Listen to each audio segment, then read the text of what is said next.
Ciao a tutti, bentornati a un'altra lezione di italiano, another lesson for Italian grammar, but today we're actually talking about Italian pronunciation. We're looking at how to read and how to spell the G consonant in Italian. This lesson comes right after a very similar lesson on the C consonant, and it's kind of important that you watch that lesson first. I mean, ideally, you've been following the series from lesson 1, actually from the introduction, lesson 1, lesson 2, all the way to today's lesson. We're getting close to the end of your beginning as a beginner for Italian language, so let's see how it works.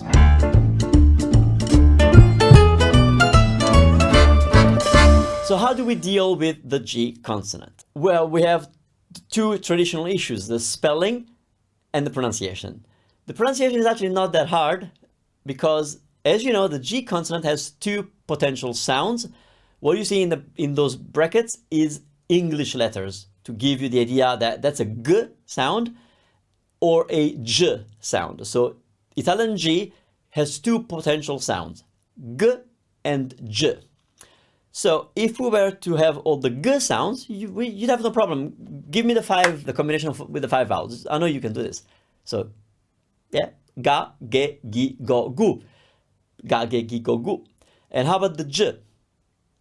Ja, je, ji, jo, ju. So pronunciation is actually not a problem. What is a problem is usually the visual of looking at how it's spelled and mispronouncing it because your English brain triggers in and wants to do it its way. Spoiler alert, this is exactly the same as C, so hopefully we'll move a little bit faster here because it's the same concept.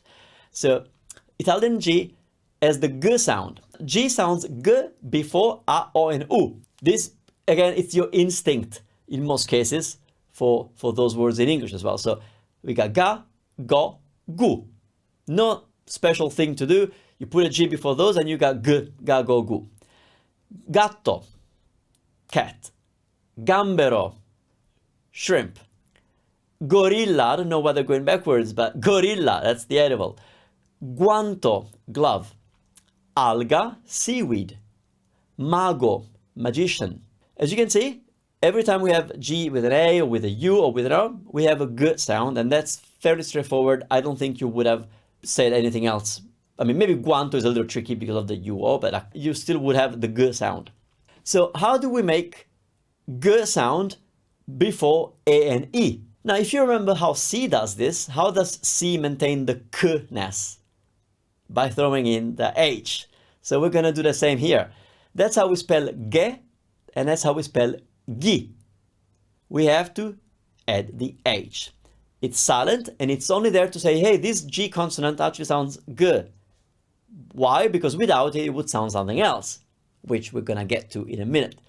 So we got ghetto. Ghetto. That's an Italian word. Actually, as ugly as a word as it is, it's a good template to remind you of the spelling of ge, because in English you can spell ge without the H. You can, like the verb to get doesn't have an H. So because of that confusion that could arise from the English equivalents, this word actually helps you remember that you need the H for Italian to have ge. So ghetto. Ghiotto. Ghiotto, gluttonous. Somebody who likes sweets, right? Ghiotto. Ghiaccio. Ghiaccio, that's the word for ice. I know that this one is a challenging one when you look at it as an English speaker. It's kind of very difficult. Let's break it down. So you know that G-H-I is gi. You put an A before and you got gya. Now let's skip ahead. You know that CIO is cho. Cho. You put another C before, it's a stronger ch. So ghiaccio. Ghiaccio. We haven't looked at double sounds, but we have double sounds, and that's how we make them. Like it's a little bit stronger sound. Ghiaccio, ice. Algae, seaweed or algae. And magi, magicians, magi. We have mago, one, magi, many. Now we're going to look at the G when it sounds J. J. Guess what? Before A and E, it sounds J right out of the box. So J and G. J and G, just like C, sounded ch already without any special additions. Before A and E, we got ch and G, we got J and G. So very similar system, very similar irregularity. Some words, gente. Gente means people. Gita, it's a day trip. Gina, it's a name, Gina. Geranio, the flower, geranium. Mangi, the verb you eat. Genova, the city of Genoa. So these are all just very straightforward example of J sound. So gente, gita, and so on. How do we make the J sound when G needs to be paired up with A, O, and U? Because I said we have Ja, Jo, and Ju. But how do we spell it? We do the same thing that we did for Ch. We bring in the I. So that's how we spell Ja, Jo, and Ju.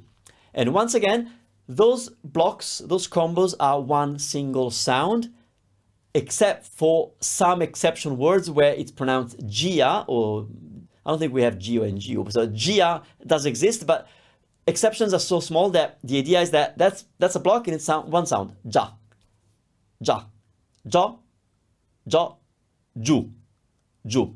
Just a simple sound. Giorno, giorno, day. Giovanni, not Giovanni, Giovanni, Giovanni, just a name. Giovane, giovane means young, giovane.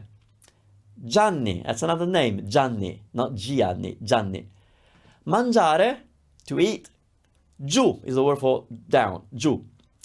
Adagio, if you're a musician, you know the word, but it means slowly, adagio.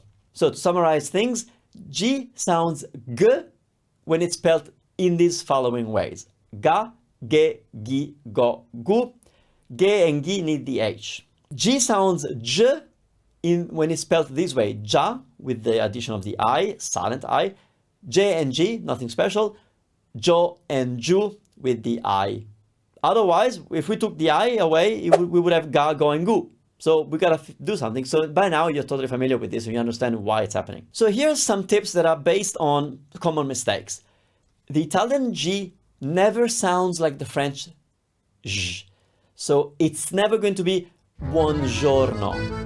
It's either giorno or gorno, which doesn't exist, but it's either J or G, it's never J. We don't have that sound in Italian at all. And like I said many times, the I is silent in those combos. And we're done for today. You are learning so much. In tomorrow's lesson, we're looking at the conjugation of another group of verbs, ere verbs.